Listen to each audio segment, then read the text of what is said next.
인서울 4년제 전자공학부에 입학을 했고 3학년 하반기부터 4학년 통째로 학부 연구생으로 일을 했습니다. 연구하고 세미나하고 논문 공부하고 그런 일을 했고요. 그리고 삼성전자 메모리 사업부 회로 설계 직무로 입사를 하게 되었습니다. 그래서 제가 지금 소속되어 있는 곳을 좀 알려드리면은 삼성전자 조직도는 여기 PPT와 같은데 지금 이 자료는 14년도 조직도여서요. 지금은 CE 부분과 IM 부분이 합쳐져서 DX 부문이라고 지금 명명돼 있고 큰 사업부로 무선 사업부, 네트워크 사업부, 생활가전 그리고 영상 디스플레이 사업부는 요즘은 VD 사업부라고 그렇게 부르고요. 제 기억에 프린터는 안 하는 걸로 알고 있고 의료기기 아직 있고요. 그렇게 되어 있고 DS 부문은 흔히 말하는 삼성 반도체죠. 삼성 반도체에서 메모리 사업부가 있고요. 파운드리 사업부 있고 시스템 LSI, LED 사업부 이렇게 있습니다. 간단히 설명드리자면은 메모리는 요즘 핫하죠. DRAM이랑 HBM 그리고 플래시 메모리를 설계하고 양산하는 그런 사업부고요. LSI 사업부는 SOC라고 저도 잘 모르는데 CPU라고 생각을 하시면 됩니다. 그리고 파운드리 위탁 생산하는데 다른 회사에서 칩을 설계를 해줘 만들어줘 하면은 그 설계도를 받아서 생산을 하는 그런 곳입니다. 그래서 흔히 초미세 공정을 다루고요. 이게 좀 헷갈리실 수 있는데 메모리에도 공정이 있고 파운드리에도 공정이 있습니다. 라인이라죠. 팹이 둘 다 가지고 있는데 그 차이가 파운드리는 좀 더 미세 공정으로 한다. 그런 차이점이 있고요. 그리고 DRAM 같은 경우에는 서버향으로 쓰고 있는 DDR, 저희 PC에도 많이 들어가고 보통 서버 쪽에 많이 들어가는 DDR이 있고요. 그리고 LPDDR이라고 부르는 모바일향 DRAM이 있습니다. 근데 요즘에는 LPDDR의 그 쓰임새가 많이 커져서요. 노트북에도 많이 들어가고요. PC에도 요즘에 들어가려고 하고 있고 오토라고 써야 했는데 오토는 자동차입니다. 자동차에도 들어가고요. 모바일 핸드폰, 저희 핸드폰에 들어가고 포터블은 저희 웨어러블 기기들, 갤럭시 워치, 애플 워치, 애플에는 또 비전 프로 그런 제품에도 다 들어가는 범용성이 높은 LPDDR이 있습니다. 그리고 HBM 같은 경우는 저희 DDR, 이 D램을 적층 구조로 쌓아 올리고 그 밑에는 로직 다이를 놔서 만드는 거의 데이터 센터에 많이 쓰이는 그런 메모리로 알고 계시면 됩니다. 그래서 제가 하고 있는 업무는 회로 설계에서도 IO 설계라고 하는데 인풋 아웃풋의 약자고요. 인터페이스 설계라고도 합니다. 그래서 저는 아날로그 쪽 설계를 하고 아래 보시는 요 회로가 메모리에서 많이 쓰이는 데이터 인풋 센스 앰프라고 줄여서 DIN센셈이라고 말을 하는데 회로 이름은 더블테일 다이나믹 래치고요. 이렇게 스케매틱을 구성을 하고 그거에 대해서 레이아웃을 짜서 시뮬레이션 돌리고 튜닝하고 그런 식의 업무를 진행을 합니다. 그래서 이게 처음에 들으면 이런 스케매틱을 처음에 어떻게 뚝딱뚝딱 만드는 거야 하실 수 있는데 걱정을 하실 게 없는 게 이런 회로 같은 이런 애들은 다 논문에 다 나와 있어요. 저희가 지금 사용하고 있는 모든 회로는 이미 설계가 끝나 있습니다. 그래서 이 회로를 가져다가 저희가 하는 일은 뭐냐면 이거를 양산을 하기 위해서는 어떤 특성, 커런트면 커런트, 파워죠, 파워 아니면 더 단단한 앰프를 만든다 하는데 로버스트한 어떤 인풋이 틀어져서 들어와도 잘 동작하는 회로 그런 특성을 바라보고 설계를 하는 여기에 캡 하나를 더 달아보거나 그런 작업을 하는 그런 업무라고 생각을 하시면 됩니다. 그래서 이렇게 스케매틱을 설계를 하고요. 검토하고 적용하고 그리고 레이아웃을 그리는 엔지니어가 L이라고 하는데 레이아웃 엔지니어가 또 따로 있습니다. 그래서 이분들이랑 협업을 해서 내가 가져가고 싶은 특성을 더 강화시키려면 여기에서도 레이아웃에서 플라스틱 캡이나 저항 같은 성분이 보이기 때문에 그것을 최소화시키거나 아니면은 파워를 더 단단하게 둘러치거나 그런 식의 가이드를 넘겨주죠. 저희가 가이드를 넘겨주고 레이아웃 엔지니어 분들이 그려서 저희한테 주면은 저희는 그 레이아웃을 받아다가 이거는 저희가 흔히 말하는 마사지라고 하는데요. 마사지를 해서 레이아웃을 저희가 손으로 다 뜯어서 조금씩 움직여보고 하면서 튜닝을 하는 그런 업무라고 생각을 하시면 됩니다. 그렇게 하고 여러 검증 툴이 있어요. 저희가 또 이 메모리 같은 경우에는 여러 스테이트랑 여러 모드가 있는데 그런 로직이 하나도 에러를 발생시키지 않아야 되거든요. 그래서 그런 로직 에러를 검증하는 툴과 그리고 드라이버 스트렝스라고 하는데 드라이버 스트렝스는 예를 들어서 인버터들이 여러 체인이 이루고 있는데 하나가 너무 작게 설계되어 있으면은 그 인버터가 다음 단의 로딩을 잘 컨트롤 못해서 이 신호가 죽어버리는 현상이 발생합니다. 그래서 그런 거를 미연에 반지하고자 검증해주는 툴이고요. 그리고 DC 패스나 그리고 팬아웃 여러 에러들을 검증하는 툴을 확인을 해서 리비전을 하는 그런 업무고요. 그 다음에 모든 게 다 끝나면은 MTO라고 마스크 테이프 오프라는 단계로 가는데 이 부분부터 공정적으로 저희의 회로를 넘기는 단계입니다. 그래서 이 마스크는 이 오른쪽에 보시는 그림과 같이 이 마스크를 만들 정보를 저희가 주는 거예요. 그래서 이 마스크를 만들면 공정에서는 이렇게 웨이퍼에다가 하나하나 찍어내겠죠. 그렇게 찍어낸 칩 하나를 이렇게 이 칩이 하나가 나오는데 이거를 이렇게 이 패키지 안에 한 2개, 4개 그런 식으로 해서 이렇게 패키징을 하게 됩니다. 그래서 저희는 이렇게 완성된 칩을 돌려받고 그거를 분석하고 분량 분석하는 것까지가 저희의 업무고요. 일단 제가 좀 궁금한 게 차세대 제품을 설계한다고 할 때는 어떤 식으로 하나요? 예를 들어서 베릴로그 설계하는 거랑 조금 다르잖아요. 이거는 버추스로 설계하는 거잖아요. 근데 베릴로그로 펑션 레벨에서 설계하는 일들은 갤럭시 S25를 설계한다고 하면 갤럭시 S24 때 했던 설계를 그대로 가져다가 동작적인 부분에서 수정이 필요한 부분들을 코드를 수정한단 말이에요. 전 제품을 그대로 카피해 와서 공정이 바뀌면은 저희가 말하는 그 MP라고 말하는 모델 파라미터가 공정마다 또 달라지거든요. 그거에 맞춰서 일단 위스랑 랭스를 튜닝을 해놓고 네, 그렇게 시작을 합니다. 회로가 직접화되어 있는데 이렇게 하나하나 다 손으로 튜닝하지는 않을 거라는 생각이 들거든요. 일단 매뉴얼로 하는 회로가 있고 스탠다드 셀이라고 하는 저희가 반복적으로 사용되는 그런 셀들은 하나의 위스랑 랭스로 만들어서 관리를 하고 있거든요. IO 같은 경우에는 거의 다 매뉴얼로 하고 있고 그 외에는 거의 네, 스탠다드 셀로 로직을 많이 구성하는 걸로 알고 있습니다. 네, 알겠습니다. 저희 학부 생활을 좀 얘기를 드리려고 하는데 네, 저도 여러분 때와 같은 때가 있었어서 저의 대학 생활은 저의 겨우명 같은 그런 건데 저는 인생 관성이다라고 생각합니다. 그래서 저는 나태해지는 거를 굉장히 지향하고 학교 다닐 때는 오히려 더욱 바쁘게 살려고 노력을 했어요. 이때는 정말 학교 끝나면 아르바이트 가고 알바 끝나면 집 가서 자고 눈 뜨면 또 학교 가고 네, 그거의 반복이었습니다. 그리고 대외 활동으로는 저는 축구 소모임을 해서 네, 요즘도 가끔씩 만나서 같이 축구하고 하는데 네, 건강이랑 멘탈 관리, 요 멘탈 관리가 정말 중요한 것 같아요. 전공 공부를 스터디를 많이 했습니다. 그러고 저는 항상 고민이었어요.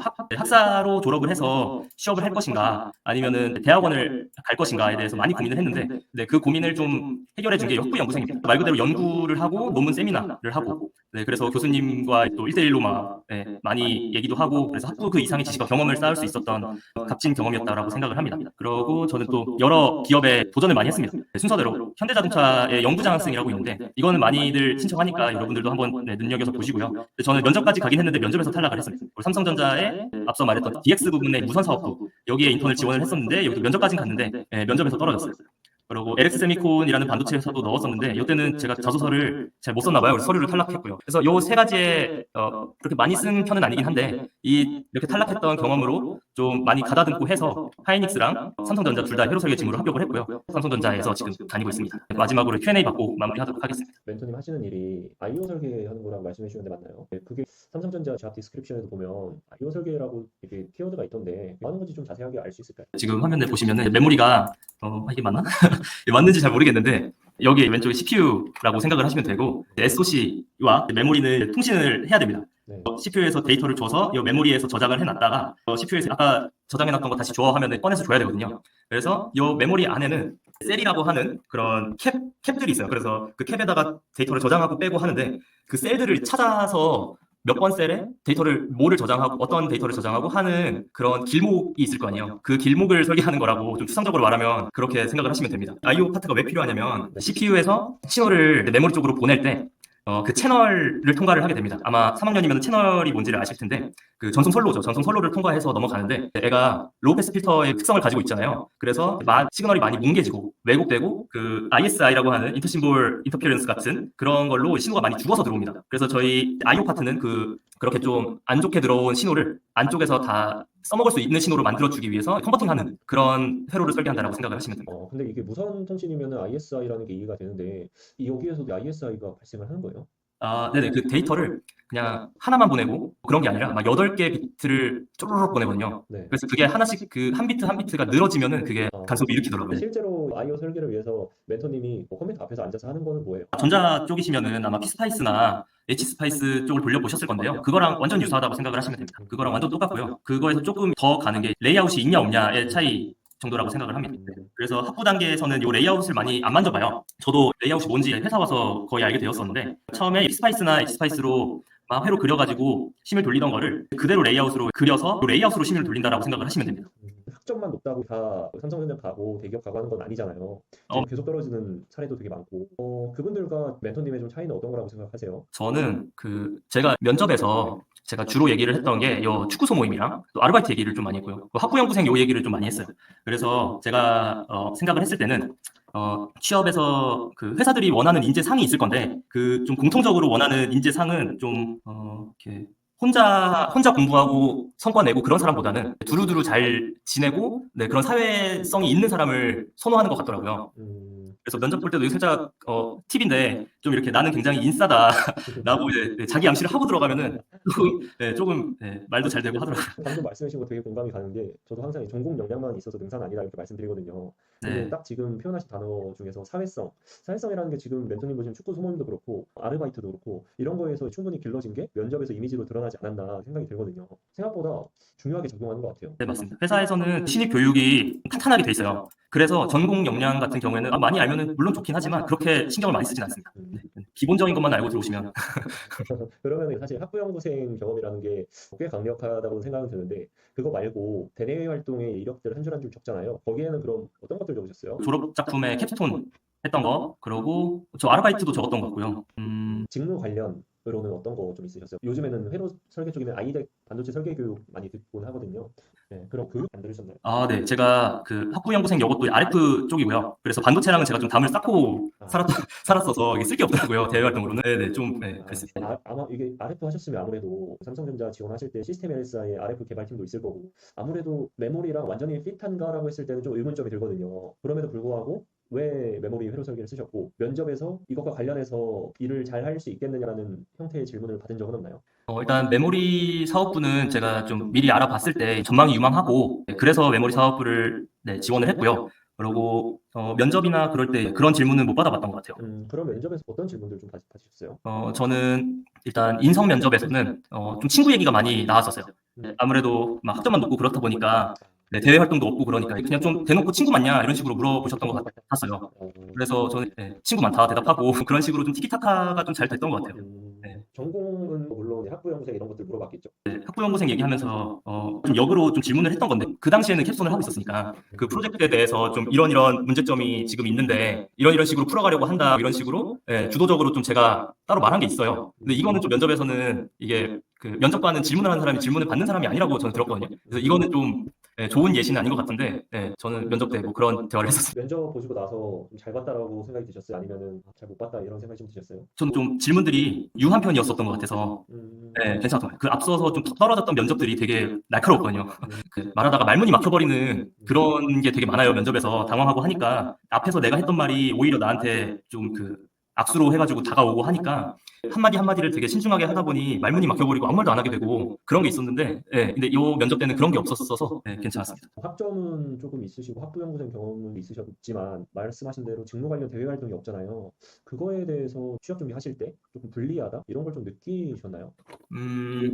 아무래도 저희가 근데 설계 직무다 보니까 대외 활동이라고 할 만한 그런 활동이 있을까 싶기도 하고요. 물론 교육 같은 거 듣는 거는 네, 너무 좋은데 저는 그래서 그 학교 교내에서 그 프로젝트들을 좀 많이 하잖아요. 실험이라거나 그런 걸로 좀 둘러둘러 말하면서 저의 부족함을 좀 그걸로 채웠던 것 같아요. 프로젝트를 네, 제가 전공 수업을 많이 들었다 보니까 그런 프로젝트 수업들도 좀 많이 들었거든요. 네. 말씀하시기 조금 정답에 가깝지 않나 싶기도 한데 요즘에 워낙에 유료 강의나 대외 활동 많이 찾아보거든요. 화려한 스펙 물론 중요하지만 전공 수업을 가장 신경을 쓰는 게 먼저지 않나 저도 그렇게 생각을 해서 말씀하신 게 좀 많이 공감이 됩니다. 조금 더 직무 관련해서 말씀을 해주셨으면 좋을 것 같은데 예를 들어서 전공 공부만 이렇게 빠져 있고 학교에만 충실하다 보면 현업에서 하는지 사실 거의 모르잖아요. 모른 채 지원하잖아요. 네, 맞습니다. 근데 지금 멘토님이 현업을 경험한 입장에서 그래도 다시 내가 대학생으로 돌아간다면 이런 거 정도 하면 되게 유리하겠다라고 생각되는 게 좀 있으실까요? 음, 생각하시기 어려우시면 저 같은 경우에는 좀 파이썬 이런 프로그래밍이 회로 설계랑 어떻게 직접적으로 관련은 없지만 중요한 것 같고 영어도 마찬가지고요. 네. 멘토님께서 말씀하셨던 그 두 가지가 정말, 정말 크고, 저는 지금도 계속해서 공부를 하고 있거든요. 그 두 가지를. 영어 같은 경우에는 저희 회사는 B2B 사업을 하기 때문에 다른 고객사들이랑 업무를 해야 돼요. 근데 저희는 메모리를 파는 회사잖아요. 그래서 그 메모리를 사가는 회사들은 CPU 회사들이에요. 근데 한국에서는 그 LSI 사업부, 삼성전자의 LSI 사업부 정도 있고, 그 외에는 다 외국 회사들이에요. 퀄컴, 인텔, 애플도 있고요. 그래서 영어를 정말 잘하면 그런 기회들이 항상 있어요. 출장이라든지 또 해외 파견이라든지 그래서 영어는 정말 잘하면 잘할수록 좋은 것 같고요. 그리고 파이썬 얘기해 주셨는데 회로 설계를 하고 이렇게 마사지에서 튜닝하고 시뮬레이션 돌린다고 했잖아요. 그러면 그 시뮬레이션 결과를 봐야 되는데 그 결과가 진짜 엄청 많거든요. 진짜 막 몇천 개 되는데 그거를 그냥 일일이 눈으로 보기에는 절대 못하니까 파이썬으로 코딩을 해가지고 그거를 표로 만들어 놓는다든지 아니면 그래프를 띄운다든지 그런 식으로 활용을 해서 사용을 하고 있거든요. 그래서 파이썬, 네, 파이썬이나 그런, 예, 파이썬, 리눅스, 셀 스크립트, 그런, 프로그래밍 언어도 잘 할 줄 알면은, 예, 현업에서 정말 잘 쓸 수 있어요. 질문이 있는데요. 네네. 그럼 학부연구생을 어, 하기 좀 적당한 때가 언제라고 생각하시는지 궁금해서. 전 4학년 때가 제일, 예, 적절하다고 생각을 해요. 3학년 수업을 다 듣고 나서, 예. 그러면은 보통 전공을 거의 다 듣고 그런 상황이잖아요. 그래서, 예, 그래서 어느 정도의 그 지식이 있고, 이제 학부연구생을 하면서 그 내가 더 관심 있었던 분야를 이제 연구하고 좀 더 깊게 들어가는, 네, 그런 거라고 생각을 해서 4학년 때가 딱 적당. 제가 공정 쪽을 생각하고 있는데 저희 학교에는 막 공정 단계가 없다고 막 들었거든요. 근데 이거는 그냥 반도체 관련된 거를 해야 되는 건지 만약 학부연구생을 할 거면 아니면 있을지 모르겠지만 타대학을 찾아가서 타대학에 있는 학부연구생을 해봐야 할지 뭐 이런 것도 알려주실 수 있으실까요? 관심 있는 그 랩실에 교수님이랑 연락을 해보는 거는 엄청 좋은 것 같고요. 그 혹시나 대학원에 가게 될 수도 있으니까. 그렇고 공정 쪽은 그 공정 그 실물이 꼭 나와야 좋은 걸까요? 웨이퍼를 한번 찍어봐야? 저 공정 쪽은 잘 몰라서. 막 제가 교수님하고 상담을 많이 해봤는데 네네. 뭐 그런 직접적인 그런 걸 좀 해봐야 그래도 경험이지 않냐고 막 하면서 하시길래 그 학부연구생에 큰 의미가 없나라는 생각이 들어서 공정 쪽은 잘 모르지만 타대에 먼저 컨택은 해보시고요. 근데 타대에서 학부 연구생을 하는 게 이례적인 것 같고, 근데 물론 저도 이 학기 중에 타대 컨택해서 해본 경험이 있지만 저 같은 경우는 금요일마다 방학 때 좀 나갔었고요. 방학이라고 한다면 타대에 충분히 다닐 수 있겠죠. 그래서 일단은 컨택하는 게 우선이고, 안 된다고 하면 일단 자대라도 장비가 없다고 하더라도 일단은 관련 분야에 몸담고 있는 게 안 하는 것보다 좋지 않을까 좀 생각이 듭니다. 네, 그러고 제가 학부연구생 했을 때 이거 만들었다고 했었잖아요. 근데 이거 만드는 것도 이것도 다 장비가 필요해요. 이게 외주를 맡기고 해야 되는 건데, 그래서 저희 랩실에는 이게 없었어서 다른 학교 가서 만들어 오고 그랬었거든요. 네, 그런 거를 잘 찾아보고 만약에 그게 되면 정말 그 길을 개척하신 거니까 또 굉장히 좋은 역량 중에 하나로 쓸 수 있을 것 같고요. 그게 만약에 안 되더라도 나는 이만큼 이 분야에 관심이 있어서 이렇게까지 할 수 있다라고 말을 할 수 있는 거니까 일단 이것저것 해보시는 게 제일 좋을 것 같아요. 혹시 오래돼서 기억은 안 나실 것 같은데 면접 때 직무 문제풀이 하잖아요. 저 때는 삼성은 그걸 안 했었고요. 하이닉스 그걸 했었어요. 네, 그래서 하이닉스 면접 봤을 때 크로스톡 문제였는데 전송 선로가 라인이 두 개가 붙어서 가면 한쪽이 시그널이 움직이면 위아래로 움직이면은 그 바로 옆에 있는 시그널도 같이 덩달아서 조금씩 움직이거든요. 네. 그게 그 두 라인 사이에 플라스틱 캡이 보이지 않는 캡이 존재해서 그 캡을 타고 커플링이 되는 현상인데 이거를 어떻게 막을 거냐 하는 게 주제였어요. 그래서 가장 간단한 방법으로는 그 두 라인을 멀리 배치하는 게 가장 기초적인 방법이고요. 근데 그 라인을 띄워놓고 그 사이를 빈 땅으로 놔두는 거는 정말 그 리소스 낭비거든요. 그렇다 보니까 그 사이에 다른 라인들을 띄워놓고 흔들리지 않는 파워 라인, 뭐 그라운드 라인이라든지 파워 라인이라든지 그런 식으로 실딩을 한다고 표현을 하는데 그런 대답을 쭉 했던 것 같아요. 네. 다른 방법은 없냐 하면서 한 4-5개 정도를 계속 얘기를 했던 것 같아요. 다들 원하는 바 이루고 좋은 결과 만들길 바라겠습니다.